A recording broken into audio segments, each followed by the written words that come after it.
Hello friends, welcome to cascading life. तो आज के इंडस्ट्रियल रिलेशन की सीरीज़ में हम स्ट्राइक्स के बारे में पढ़ेंगे। इससे पहले एक वीडियो से मैंने ट्रेड यूनियन के बारे में बताया है, तो अगर आपने वो वीडियोस नहीं देखी है तो मैंने प्लेलिस्ट का लिंक अपने डिस्क्रिप्शन बॉक्स में डाल दिया है, तो वहाँ से आप मेरी पुराने वीडियोस देख सकते हैं। तो आइए स्टार्ट करते हैं आज का वीडियो। सबसे पहले बात करते हैं स्ट्राइक की डेफिनेशन क्या है। वैसे तो आपको पता होगा स्ट्राइक्स होती क्या, आपने सुना होगा अक्सर कि बैंक यूनियन स्ट्राइक पे है, उस मारुति कंपनी में स्ट्राइक है, टाटा कंपनी में स्ट्राइक है, तो सबने सुना होगा। पर जो इंडस्ट्रियल डिस्प्यूट एक्ट है 1947 में, उसमें डेफिनेशन प्रॉपर दी गई है, तो मैंने डेफिनेशन एड से लिख दिया है इसके ऊपर। तो मैं आपको बेसिकली समझा देता हूँ इसमें लिखा क्या गया है। इसमें लिखा है कि स्ट्राइक बेसिकली कॉन्स्टिट्यूट करता है कि अगर वर्कर्स एक साथ एक ग्रुप ऑफ वर्कर्स आ जाए और वो अपना काम करना छोड़ दे, स्टॉप कर दे, तो वो स्ट्राइक होगा। ठीक है। और ये as it is definition copy कर ली गई है इंडस्ट्रियल कोड 2020 में। जो नया कोड है उसमें भी सेम डेफिनेशन है, कोई डेफिनेशन चेंज नहीं किया गया। इसमें दो पार्ट है, एक तो सस्पेंशन और सिसेशन ऑफ वर्क, और दूसरा क्या है कि अगर 50% से ज़्यादा लोग एक साथ लीव ले लें ऑफिस से, मतलब सपोज आज कोई इंडस्ट्री है, टाटा कंपनी है, वहाँ वर्कर्स ने 50% ज़्यादा वर्कर ने एक साथ अगर लीव सेम डे पे लीव ले लिया, तो उसे भी स्ट्राइक के अंदर कंसिडर किया जाएगा। ठीक है, ये भी लिखा हुआ है लॉ के अंदर। एक और डेफिनेशन जो पैटरसन ने दी है, बेसिकली डेफिनेशन इतनी इंपॉर्टेंट तो नहीं है, पर मैंने इसलिए इसको लिख लिया है क्योंकि इन्होंने मिलिटेंट एक्शन को भी इसमें इंक्लूड किया है स्ट्राइक के अंदर। Strike constitute militant and organise protest. ठीक है, जिसमें ध्यान रखना कि पैटरसन ने मिलिटेंट एक्शन को भी इंक्लूड किया है स्ट्राइक के अंदर, जबकि हमारे जो लॉ है उसके अंदर मिलिटेंट एक्शन को इंक्लूड नहीं किया गया है। बात करते हैं कॉजेज़ क्या है स्ट्राइक के। तो ये तो हम कॉमन से लगा सकते हैं। कॉजेज़ क्या हो सकते हैं कि सैलरी कम है, फैसिलिटी अच्छी नहीं है, तो वही समय थोड़ा लिस्ट कर दिया है कि issues with company policy, company की पॉलिसी अच्छी नहीं है। ठीक है, regarding safety, regarding health condition, regarding women, कोई पॉलिसी अच्छी नहीं, उसके खिलाफ स्ट्राइक हो सकता है। रिगार्डिंग सैलरी एंड इंसेंटिव, की सैलरी कम मिल रही है, इंसेंटिव नहीं मिल रहा है लोगों को प्रॉपर, किसी को इनलीगली आपने निकाल, मतलब इनफॉर्मली या गलत तरीके से आपने किसी को निकाल दिया है, डिसमिसल एंड इंट्रेंचमेंट, फैसिलिटीज़ अच्छी नहीं है, हेल्थ फैसिलिटी अच्छी नहीं है, या फिर वहाँ पे साफ़ सफाई नहीं है वर्कशॉप के अंदर, वर्किंग आवर्स ज़्यादा हैं, 8 आवर्स के 10 घंटे 12 घंटे काम कर रहे हो, सैलरी उतनी दे नहीं रहे हो आप, हॉलीडेज एंड लीव्स नहीं मिल रहे हैं लोगों को, फेस्टिवल पे लीव नहीं, हॉलीडे नहीं मिल रहा है, वीकली ऑफ नहीं मिल रहा है, बोनस, प्रॉफिट शेयरिंग। तो ये सारे कॉमन सेंस के आप दिमाग लगा सकते हो इस उसमें क्या क्या है इसके अंदर। और हाँ, ये कुछ बताना चाहूँगा कि इसमें जो मैंने शॉर्टकट लिखे हैं, जैसे WITH को WIT लिखता हूँ, वर्कर को WRK लिखता हूँ, ट्रेड यूनियन को TU लिखता हूँ, तो आप समझ लेना उसको। ठीक है, मैंने शॉर्टकट में लिखे हैं उसको अपने नोट्स में। अब जब भी इंडस्ट्रियल डिस्प्यूट होगा तो फिर उसका आउटकम क्या होगा, या तो लॉकआउट होगा या स्ट्राइक होगा। अब लॉकआउट और स्ट्राइक में डिफरेंस क्या है। तो जो स्ट्राइक है वो तो वर्कर्स करते हैं। ठीक है, अगर उन्हें वर्कर कोई चाहते हैं कि उनकी डिमांड, जो उनके ओनर्स या जो एम्प्लॉयर है वो माने, और वो नहीं मानते उनकी डिमांड्स को, तो उनके पास जो टूल है वो स्ट्राइक है। इसको हम काफ़ी डिटेल में पढ़ेंगे। अब पहले हम लॉकआउट को पढ़ लेते हैं क्योंकि ये छोटा सा है, इसको पढ़ लेते हैं पहले। तो लॉकआउट क्या होता है, ये टूल होता है ओनर्स के पास। हम लॉकआउट जैसे, अब ओनर्स चाहते हैं कि भाई जो अब तक जो वर्कर थे 8 घंटे काम करते हैं वो 10 घंटे काम करें, और वर्कर्स मना कर देते हैं, तो जो ओनर क्या कहते हैं, ओनर कहता है कि ठीक है हम लॉकआउट कर देंगे। लॉकआउट में क्या होता है कि वो बेसिकली इंडस्ट्री पे ताला लगा देंगे, एक दिन के लिए, 2 दिन के लिए, या एक हफ्ते के लिए उसको बंद कर देंगे कि कोई काम नहीं होगा यहाँ पे। इससे ओनर्स का लॉस तो हो ही रहा है ऑफकोर्स, लेकिन वर्कर्स का भी तो लॉस हो रहा है, उनको सैलरी नहीं मिलेगी। 1 महीने बंद होगी फैक्ट्री तो उनकी सैलरी नहीं मिलेगी, तो उन्हें दिक्कत है। ठीक है, तो इसलिए ये जो वर्कर, जो ओनर्स होते हैं, वो यूज़ करते हैं टू लॉकआउट। अब बात करते हैं स्ट्राइक के। तो स्ट्राइक दो टाइप के होते हैं, प्राइमरी और सेकेंडरी। प्राइमरी में क्या होता है कि ये वो स्ट्राइक होता है जहाँ पे वर्कर्स और एम्प्लॉयर्स का डायरेक्ट डिस्प्यूट होता है। अब जैसे सैलरी का रिगार्डिंग है, फैसिलिटीज को, जो जो मैंने पढ़े थे ऊपर सारे, वो सारे प्राइमरी, उन सारे वजह से अगर कोई, जैसे हमने कॉलेज पढ़े थे ऊपर, इशूज़ विद कंपनी, ये सब क्या, सैलरी डिसमिसल, अगर इन सारे वजह से कोई स्ट्राइक होती है तो प्राइमरी स्ट्राइक कंसिडर होगी। ठीक है, तो सेकेंडरी स्ट्राइक क्या है। सेकेंडरी स्ट्राइक क्या है ना कि ये सिंपैथिक स्ट्राइक होती है, इसके अंदर एक ही टाइप की स्ट्राइक होती है, इसे सिंपैथिक स्ट्राइक कहते हैं।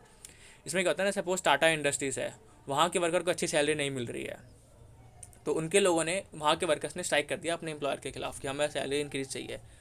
अमाती के वर्कर्स ने देखा, या फिर टाटा नमक के वर्कर्स ने देखा, या कोई और कंपनी, रिलायंस वर्कर ने देखा कि भाई अमाती वाले स्ट्राइक कर रहे हैं क्योंकि उनको अच्छी सैलरी नहीं मिल रही, पर उनके ओनर्स उनकी बात मान नहीं रहे हैं, तो ये लोग भी उनके सपोर्ट में, उनकी सिंपैथी में स्ट्राइक पे चले आते हैं, तो उसे कहते हैं सिंपैथिक स्ट्राइक। ठीक है, यहाँ पर रिलायंस के, टाटा के वर्कर्स को कोई इशू नहीं अपने ओनर से, पर वो मारुति के वर्कर्स के सपोर्ट में गए हैं, इसलिए इसको कहेंगे सिंपैथिक स्ट्राइक।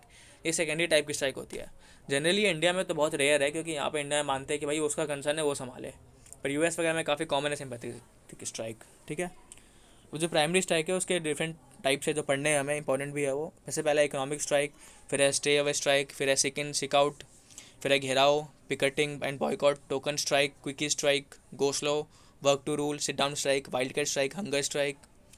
ये नोट्स थोड़े कंजस्टेड है क्योंकि क्योंकि मैंने नोट्स बनाया है, काफ़ी सोर्सेज से पढ़ के बनाया है, तो जब भी मेरे को एडिशनल पॉइंट मिले इंपॉर्टेंट, तो मैंने इसमें ऐड कर लिया है, तो इसलिए नोट्स थोड़ा कंजस्टेड हो गया है। पर ये अच्छी बात है कि आपको जो इन्फॉर्मेशन मिल रही है वो पूरी इन्फॉर्मेशन मिल रही है और पिन पॉइंट इन्फॉर्मेशन मिल रही है, मतलब कोई ऐसा नहीं कि मैंने फालतू की इन्फॉर्मेशन इंक्लूड करी है इसके अंदर। ठीक है, तो सबसे पहले पढ़ते हैं जनरल स्ट्राइक क्या है। ठीक है, अब जनरल स्ट्राइक का ना डेफिनेशन कहीं पे मैंने इसको पढ़ा है, सेकेंडरी में भी आता है, कहीं पे प्राइमरी में भी आता है। तो इसका मतलब डिफरेंट सोर्सेज में डिफरेंट चीज लिखा हुआ है, तो इसको आप ऐसे ही पढ़ लो, इसको समझ लो जनरल स्ट्राइक क्या है। ये है बाय मेंबर्स ऑफ ऑल और most of unions in a region और in an industry for demands common to all workers to create political pressure on government can be extension of sympathetic strike. अब जैसे example जैसे bank strike होता है, अब जैसे government bank को privatise कर रही है तो इसके खिलाफ बहुत सारे यूनियन जो होते हैं स्ट्राइक पे चले जाते हैं बैंक के। तो ये क्या एक जनरल स्ट्राइक है, क्यों? क्योंकि वो गवर्नमेंट प्रेशर बना रही है कि आप ये प्राइवेटाइजेशन मत करो। ठीक है, अब बैंकों को प्राइवेटाइज मत करो, तो ये पॉलिटिकल प्रेशर क्रिएट करा रहा है। ठीक है, तो इस जनरल स्ट्राइक में क्या होता है कि काफ़ी से डिफरेंट ट्रेड यूनियंस का पार्टिसिपेशन होता है, मतलब डिफरेंट इंडस्ट्रीज हो सकते हैं, वो डिफरेंट रीजन होता है, दिल्ली से हो, कोई मुंबई से हो, मुंबई में भी एम्प्लॉय वर्कर्स ने स्ट्राइक कर रखी है, दिल्ली में भी कर रखी है, कोलकाता में भी कर रखी है, तमिलनाडु में भी कर रखी है। ठीक है, तो डिफरेंट रीजन के होते हैं, डिफरेंट इंडस्ट्री के होते हैं, टाटा के भी हैं, मारुति के भी हैं, टाटा नमक के भी हैं, रिलायंस के भी हैं, फिर आपका मतलब डिफरेंट सेक्टर्स के भी हो सकते हैं। ठीक है, मैन्युफैक्चरिंग के भी है, माइनिंग के भी है, सर्विस सेक्टर के भी है, तो डिफरेंट सेक्टर के भी हो सकते हैं, तो उसे जनरल स्ट्राइक कहेंगे। अब बात करते हैं हम प्राइमरी स्ट्राइक्स को स्टार्ट करते हैं प्रॉपर्ली। तो सबसे पहला इकोनॉमिक स्ट्राइक, ये it is a strike to enforce their economic demand such as wages and bonus. तो इकोनॉमिक स्ट्राइक से क्या समझते हैं मेनली, ये कहीं ना कहीं इकोनॉमिक से रिलेटेड होगा, मतलब वेजेस से रिलेटेड है, सैलरी से रिलेटेड है। सपोज वेजेस इंक्रीज़ करनी है, सैलरी इंक्रीज करनी है, इंसेंटिव इंक्रीज़ करना है, पीएफ इंक्रीज़ करना है, तो उन सबसे रिलेटेड जो भी स्ट्राइक होगी उसे कहेंगे इकोनॉमिक स्ट्राइक। मतलब ये डिपेंड करता है कि पर्पस क्या है स्ट्राइक का, तो उसके बेस पे क्लासीफाई किया गया है कि इकोनॉमिक स्ट्राइक तब होगी जब ये कोई भी इकोनॉमिक मैटर डील करता है, सैलरी, इंसेंटिव, वेजेस, ये सब। ठीक है, दूसरा है सिट डाउन स्ट्राइक। ये है, इसका मतलब क्या होता है, इसमें क्या होता है जो वर्कर होते हैं वो ऑफिस, मतलब जो उनका प्लांट है, इंडस्ट्री है, वहाँ तो आते हैं लेकिन काम नहीं करते हैं। वहाँ पे जाके सपोज मैन्युफैक्चरिंग, कोई मैन्युफैक्चरिंग यूनिट है तो वहाँ पे मैन्युफैक्चरिंग प्लांट में जाएंगे और वहाँ जाके बैठ जाएंगे, ना काम करेंगे ना किसी और को करने देंगे, मतलब। ठीक है, वहाँ पे ये भी नहीं क्या चाहिए एम्प्लॉयर किसी और वर्कर को बुलाए काम करा ले, वो पैसा भी ना होगा, वहाँ बैठे रहेंगे वहाँ पे। इसको हम पेन डाउन स्ट्राइक या टूल डाउन स्ट्राइक भी कहते हैं। मतलब पेन डाउन या टूल डाउन मतलब वही हो गया कि हमने टूल्स रख दिए, हम काम नहीं करेंगे, हम आएंगे लेकिन काम नहीं करेंगे, बैठे रहेंगे यहाँ पे जब तक हमारी डिमांड पूरी नहीं हो जाती, जिसको कहते हैं सिट डाउन स्ट्राइक। ठीक है, दूसरा आता है stay away strike. Stay away strike का मतलब ये है, स्टे कॉमन सेंस से क्या लगता है हमें कि मतलब वो स्टे अवे मतलब दूर रहेंगे, मतलब वो इंडस्ट्री में आएंगे ही नहीं, ऑफिस में जो उनका एस्टेब्लिशमेंट है वहाँ पे आएंगे नहीं, प्लांट में काम करेंगे ही नहीं। ये स्टे अवे स्ट्राइक है। दूसरा क्या है, ये है घेराव। घेराव क्या मतलब होता है, मतलब घेरना, हिंदी में कहते हैं ना घेराव, मतलब घेरना। तो ये होता है कि बेसिकली ऐसे एम्प्लॉयर्स हैं, ओनर हैं, उनको क्या करते हैं वर्कर्स घेर लेते हैं, मतलब वो थोड़ा सा ये कोर्सिव एक्शन हो गया, मतलब उन्हें घेर के उन्हें कहेंगे आप हमारी मानो, जैसे किसी एक रूम में बंद कर दिया उन्हें, आप कहेंगे जब तक आप हमारी डिमांड फुलफिल नहीं करोगे तब तक आपको जाने नहीं देंगे ऐसे बाहर। ये हो गया घेराव। ठीक है, ये एक टाइप का कोर्सिव मेथड होता है, ये मेनली इंडिया में होता है, यूएस वगैरह में काफ़ी कम देखा जाता है, पर इंडिया में है, फिर भी ये फॉलो करते हैं लोग घेराव को। उसके बाद क्या है, work to rule. Work to rule में क्या है ना कि जैसे बहुत सारे रूल्स होते हैं जो कि कहीं ना कहीं प्रोडक्टिविटी को कम करते हैं। जैसे गवर्नमेंट ने फिक्स करा है कि 8 घंटे ही काम करना है, पर जनरली प्राइवेट कंपनी देखा होगा आपने कि 9 9 घंटे 10 घंटे भी लोग काम करते हैं। ठीक है, या फिर जैसे सर रूल है कि 4 घंटे के बाद एक ब्रेक होना ही चाहिए, पर कई ऐसे सपोज के मैन्युफैक्चरिंग प्लांट है वहाँ पे है कि जो प्रोडक्ट है 5 घंटे बनकर तैयार होता है कोई प्रोडक्ट, तो वहाँ पे अगर 4 घंटे बाद एम्प्लॉयर ब्रेक ले लेगा तो हो सकता है वो काम ढंग से ना हो पाए। तो इसलिए वर्क टू रूल कई बार करना पॉसिबल नहीं होता। पर वर्क टू रूल में क्या होता है कि यहाँ पे जो स्ट्राइक होती है, वर्क टू रूल स्ट्राइक है, इसमें वर्कर कहते हैं कि हम भाई वर्क टू रूल ही करेंगे, भले ही जो प्रोडक्ट सपोज कोई प्रोडक्ट है 5 घंटे बनता है लेकिन हम 4 घंटे ही काम करेंगे, वो भले ही प्रोडक्ट खराब हो जाए कुछ भी हो, हम बिल्कुल वर्क टू रूल ही करेंगे, 8 घंटे तो 8 घंटे करेंगे, उससे एक मिनट ज़्यादा भी नहीं करेंगे हम। ठीक है, तो मतलब बिल्कुल वर्क जो रूल है उसको बिल्कुल स्टिक करके काम करना कहलाता है वर्क टू रूल। उसका एक और है बॉयकॉट। बॉयकॉट में क्या होता है ना, बॉयकॉट आपने वैसे ही पढ़ा होगा। बॉयकॉट जैसे हमने किया था भाई चाइनीज़ प्रोडक्ट को बॉयकॉट किया था, उसका मतलब क्या था कि हम चाइनीज़ प्रोडक्ट नहीं खरीदेंगे। तो जब बॉयकॉट स्ट्राइक के फॉर्म में होता है तो क्या होता है कि जो वर्कर्स होते हैं उस कंपनी के, सपोज मेरे को रिलायंस के वर्कर्स हैं, वो कहेंगे हम रिलायंस का कोई प्रोडक्ट खरीदेंगे ही नहीं। तो ये क्या हो गया, ये बॉयकॉट है, वो खुद भी नहीं खरीदेंगे और जो उनके साथ जो उनके जान पहचान के लोग हैं, पब्लिक है जो उनको जानते हैं, जैसे मेरे वो उस वर्कर के जो फैमिली मैन, उनको भी कहेंगे कि आप इस कंपनी का प्रोडक्ट मत खरीदो, मतलब वो अपने ही कंपनी के प्रोडक्ट का बॉयकॉट कर रहे हैं। तो ये हो गया बॉयकॉट फॉर्म ऑफ स्ट्राइक। ठीक है, अब आता है क्विकी स्ट्राइक। इसमें क्विक से मतलब क्या होता है, क्विक मतलब क्विक बहुत फास्ट। इसमें क्या होता है ना कि वर्कर्स आते हैं, काम करते हैं, पर वो कुछ टाइम दिन में कुछ टाइम के लिए काम को स्टॉप कर देते हैं। ठीक है, जैसे 1 मिनट हो गया, 5 मिनट हो गया, 1 घंटा हो गया, मतलब कुछ टाइम के लिए वो काम को स्टॉप कर देंगे। ये बेसिकली एक सिंबल होता है कि हाँ भाई अगर आपने हमारी बात नहीं मानी तो हम स्ट्राइक को बढ़ा भी सकते हैं, इसलिए आप हमारी डिमांड्स को मान जाओ। तो एक तरह का मतलब एक वो हो गया, मतलब दिखाना चाहते हैं हम कि हाँ भाई हम आपसे खुश नहीं है, अब हमारी बात को मानो। उसके बाद टोकन स्ट्राइक है, इसका भी मतलब लगभग सेम ही है, क्विक स्ट्राइक की तरह ही है। मतलब इसमें भी यही होता है कि हम कुछ देर के लिए काम रोक देंगे। तो टोकन स्ट्राइक और क्विक स्ट्राइक ऑलमोस्ट सेम ही है मतलब मेरे ख्याल से। ठीक है, जब भी अगर दोनों में से एक ऑप्शन था तो एक पे टिक कर देना आप, दोनों ऑप्शन एक साथ यूपीएससी कभी नहीं देगा, क्योंकि इसमें एम्बिगुअस है कि टोकन और क्विक में बिल्कुल डिफरेंस करना मुश्किल है। दोनों लगभग सेम ही होता है, टोकन स्ट्राइक और क्विक स्ट्राइक। टोकन में भी यही होता है कि हम थोड़ी देर के लिए स्ट्राइक पर ले जाएंगे। ये भी एक तरह का सिंबॉलिज्म है कि हम दिखाना चाहते हैं कि हम we are not happy with you. Worker दिखाते हैं एम्प्लॉयर को कि we are not happy with you, आप हमारी डिमांड्स का मान जाओ, नहीं तो हम फुल फ्लैज स्ट्राइक पे चले जाएंगे। ठीक है, अब आता है वाइल्ड कार्ड स्ट्राइक। इसमें क्या होता है ना कि ज़्यादा अनऑर्गनाइज होता है, मतलब कुछ लोग आए, से बात करी और स्ट्राइक पे चले गए। इसमें ना कोई नोटिस दिया जाता है पहले एम्प्लॉयर को, और ये मेनली अनऑफिशियल भी होता है, मतलब इसको प्रेफर नहीं किया जाता है जनरली स्ट्राइक को, और ये इलीगली माना जाता है कई जगह पे। उसके बाद क्या है, सिक आउट सिक इन लीव। इसमें क्या होता है ना कि एक साथ ज़्यादा से मतलब 50% ज़्यादा लोग अगर लीव पे चले गए, सब ने मतलब 100 वर्कर है किसी कंपनी में, 50 लोगों ने एप्लीकेशन दे दिया कि भाई हम बीमार है और चले गए लीव पे, अब उन्होंने कोई रूल तो ब्रेक नहीं किया, क्योंकि सिक लीव तो उन्हें मिलनी चाहिए। पर अगर 50 लोग जा रहे हैं एक साथ, 60 लोग जा रहे हैं लीव पे, तो एम्प्लॉयर समझ जाएगा कि भाई कुछ तो इशू है। तो ये भी एक टाइप का स्ट्राइक है, कट स्ट्राइक है जो वो करते हैं वर्कर्स। ठीक है, अब आता है गोस्लो। गोस्लो में क्या होता है कि जो वर्कर आते हैं वो आते हैं अपने प्लांट में काम करते हैं, लेकिन काम क्या करते हैं, स्लो करते हैं। जैसे वो मान लो कोई एक दिन, सपोज एक दिन में किसी कंपनी में 4 कारें बनती हैं, तो वो गोस्लो में क्या करेंगे, 2 ही कारें बनाएंगे, 2 कारें कम कर देंगे। ठीक है, कद हंगर स्ट्राइक क्या होता है, हंगर स्ट्राइक सबको पता है, जो वर्कर होंगे वो भूख हड़ताल बैठ जाएंगे। ये गांधी जी ने यूज़ किया था अहमदाबाद जब मिल स्ट्राइक हुआ था 1918 में, तब वो आएंगे अपने फैक्ट्री में और भूख हड़ताल बैठ जाएंगे। उसे कहते हैं हंगर स्ट्राइक। सिंपैथी स्ट्राइक हम पहले ही पढ़ चुके हैं स्टार्टिंग में। ये सेकेंडरी स्ट्राइक होती है, इसमें क्या होता है कि दूसरे फैक्ट्री में होता है या कोई और रीज़न होता है, उसके लिए हम स्ट्राइक करते हैं। इसको लेके कुछ रूल्स हैं। ठीक है, ये रूल इंडस्ट्रियल डिस्प्यूट एक्ट 1947 में थे, और सेम रूल जो है वो इंडस्ट्रियल कोड 2020 में भी कॉपी कर दिए गए हैं।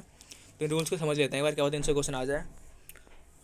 इसमें लिखा हुआ है कि अगर स्ट्राइक पे जाना है तो क्या क्या उसके रूल्स फॉलो करने हैं। तो सबसे पहले क्या है, कोई भी जो स्ट्राइक है वो विदाउट, उन्हें एम्प्लॉयर को नोटिस देना पड़ेगा 60 डेज बिफोर। ठीक है, मतलब मुझे 2 महीने बाद स्ट्राइक करना है, तो मैं आज नोटिस दे सकता हूँ कि मैं 60 डेज बाद मैं स्ट्राइक पे जाऊँगा। और सेकंड पॉइंट क्या है कि 14 डेज मतलब कम से कम जो है आपको, सपोज मैं कोई स्ट्राइक करना है तो जो मैक्सिमम 60 दिन पहले मुझे बताना होगा अपने एम्प्लॉयर को कि मैं 60 दिन बाद स्ट्राइक चाहता हूँ, और जो मिनिमम टाइम है 14 डेज़ है, मतलब 14 डेज़ पहले से मुझे बताना पड़ेगा। मतलब एटलीस्ट मुझे 40 डेज़ का टाइम देना है एम्प्लॉयर को कि मैं स्ट्राइक पे आ रहा हूँ, मैक्सिमम मुझे 60 डेज़ का टाइम देना है। समझिए इसका मतलब, समझ जाओ कि 60 और 40 में क्या लिखा है। अब सपोज ये है कि मैं स्ट्राइक पे जाने वाला हूँ आज से, मतलब सपोज मैं जाऊँगा स्ट्राइक पे 20 मई को, तो 20 मई से जो मिनिमम टाइम है वो मुझे उसे 14 डेज़ पहले मुझे बताना पड़ेगा नोटिस दे कि मैं स्ट्राइक पे जा रहा हूँ। ठीक है, और जो मैक्सिमम टाइम है वो है 60 डेज़ बैक, मतलब सपोज 20 में है तो 20 अप्रैल और 20 मार्च, मतलब 20 मार्च को मुझे नोटिस देना पड़ेगा कि मैं 20 मई को जा रहा हूँ स्ट्राइक पे, या फिर कब देना पड़ेगा मुझे, 4 मई को, मतलब 5 मई को, सॉरी,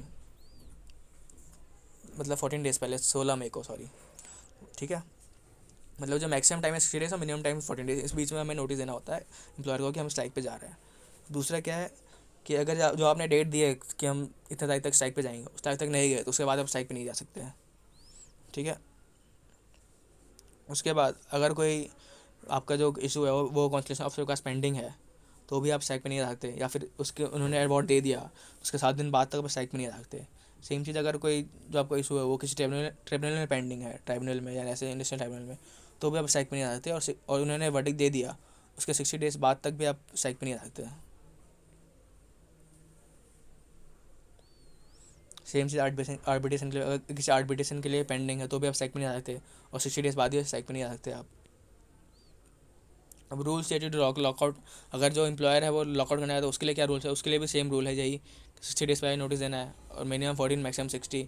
अगर वो पेंडिंग है आर्बिट्रेशन में, कॉन्सलेशन में या ट्रिब्यूनल में, तो भी स्ट्राइक नहीं आ सकते वो। तो इनके लिए भी सेम रूल्स है, रूल्स ऑफ लॉकआउट और रूल्स ऑफ स्ट्राइक सेम है। और रूल्स ऑफ स्ट्राइक क्या है, वो ट्रेड यूनियन को फॉलो करना होता है, रूल्स ऑफ लॉकआउट एम्प्लॉयर को फॉलो करने होते हैं। ठीक है, तो ये था हमारा वीडियो। अगर तो कैसा लगा आपका वीडियो, कमेंट ज़रूर कीजिएगा, कोई डाउट्स हो तो आप पूछ सकते हो। इसके अलावा मेरे चैनल को सब्सक्राइब कर लीजिए, मैं इस तरह से वीडियोस कंटिन्यू डालता रहूँगा। आप लाइक कीजिए और शेयर कीजिए मेरे चैनल को।